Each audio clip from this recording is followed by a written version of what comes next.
go. Hypothesis number 1. Did Laurel want Japanese assistance or interference in his policies?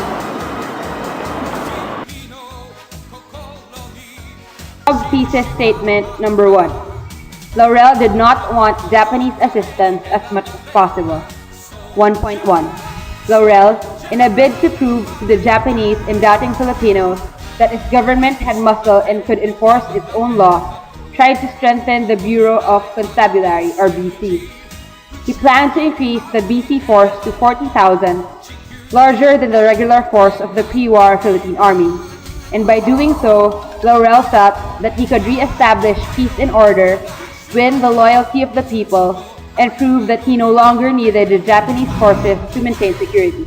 Pobre 2000. 1.2. When the Japanese began to push for a stronger role in maintaining peace and order, Laurel tried to put them off. He instead established constabulary districts and returned military ranks to BC men. Pobre 2000. 1.3. Technically, under the Second Republic, the BC was supposed to operate on its own, calling on Japanese assistance only as deemed necessary. When the Japanese renewed their offers to assist Laurel in combating the guerrillas, Laurel insisted he could do it with the BC men. Pobre 2000. 1.4. The Laurel government, under great duress, attempted to exercise its sovereignty by removing Japanese advisors and other personnel from Malacanang Palace. Cortez et al. 2000. 1.5. The non-collaboration attitude almost reached the point of explosion when Laurel turned down the Japanese idea of creating the Ministry of National Defense. Because of Laurel's refusal to dance to the Japanese music, the collaborators' republic was looked down upon with suspicion that led to the Japanese to form the Makapili, Liang, 1970.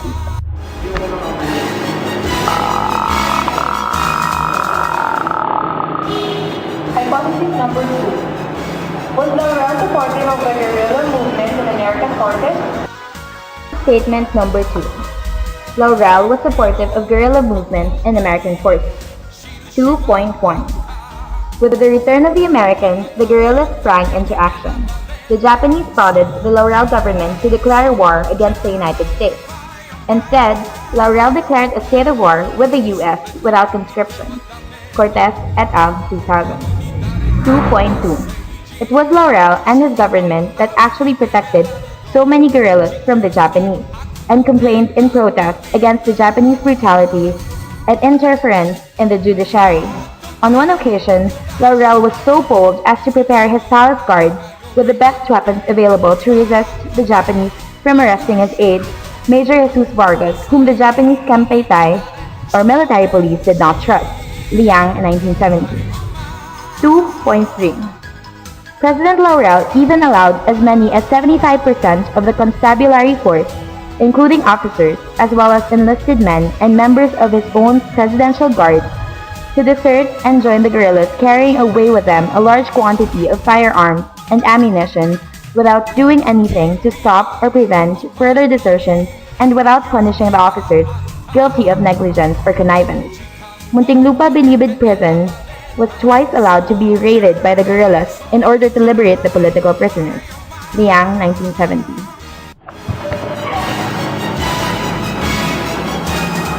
Was Laurel against the Makapili in the Japanese rule?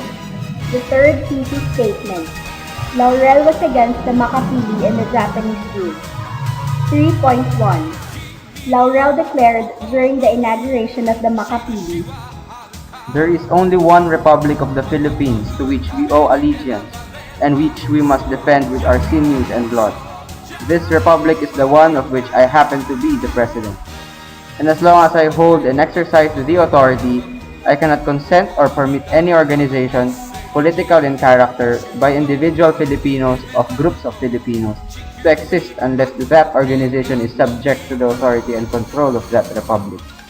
In the interest of self-preservation, and even in the conservation of the joint understanding of Japanese and Filipinos in establishing that Republic, we cannot afford to permit the existence of any Filipino organization which should be beyond the control of, or independent from the overwhelming authority of the independent government of that republic.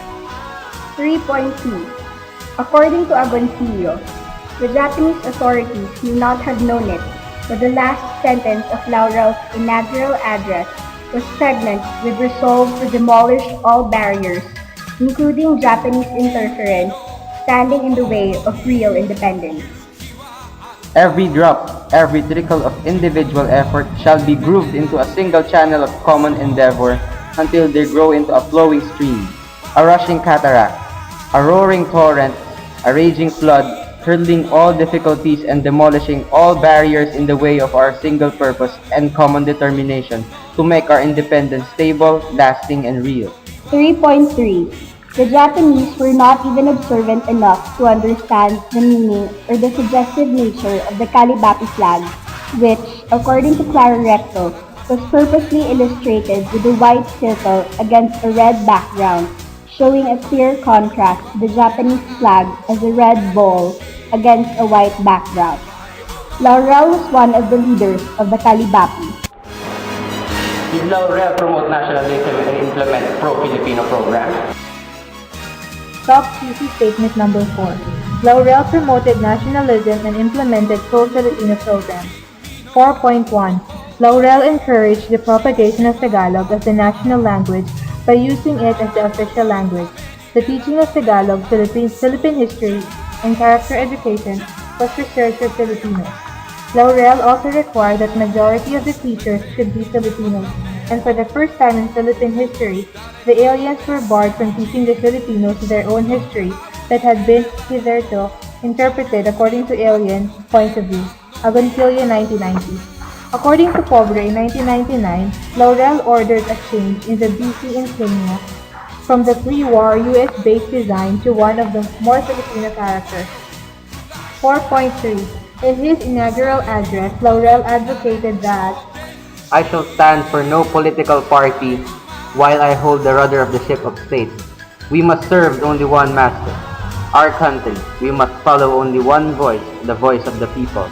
We must have only one party, the People's Party, a party that would stand for peace, for reconstruction, for sound national economy, for social reform, for the elevation of the masses, for creation of a new world order.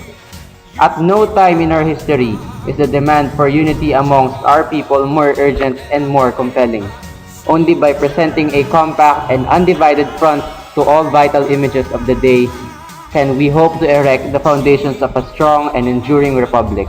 I consider as rallying centers of our national unity the flag, the Constitution, the national anthem, and the President of the Republic.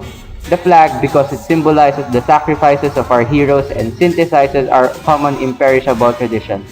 The Constitution because it expresses our collective and sovereign will and embodies the sum of our political philosophy and experience. The national anthem because it epitomizes the trials and tribulations and crystallizes the longings and aspirations of our race. The President because he is the chosen leader of our people, the directing and coordinating center of our government, and the visible personification of the state. 4.4. As an elected senator and later delegate to the Constitutional Convention, he distinguished himself for his advocacy of women's suffrage and his sponsorship of the Bill of Rights of the Constitution. Magigad, 2004. Laurel was undoubtedly a devout nationalist in a man of character. 4.5. After taking his oath of office as President of the Republic, Laurel proclaimed that We have adopted a constitution providing for a republican form of government. The Republic of the Philippines is to be run by Filipinos for Filipinos.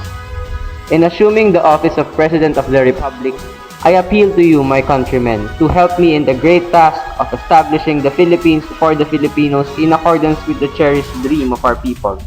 For my part, I solemnly pledge to you all the strength of which I am capable, my whole heart, even to the last drop of my blood, to serve you always, to foster and protect your interests, and to uphold the honor and freedom of our fatherland.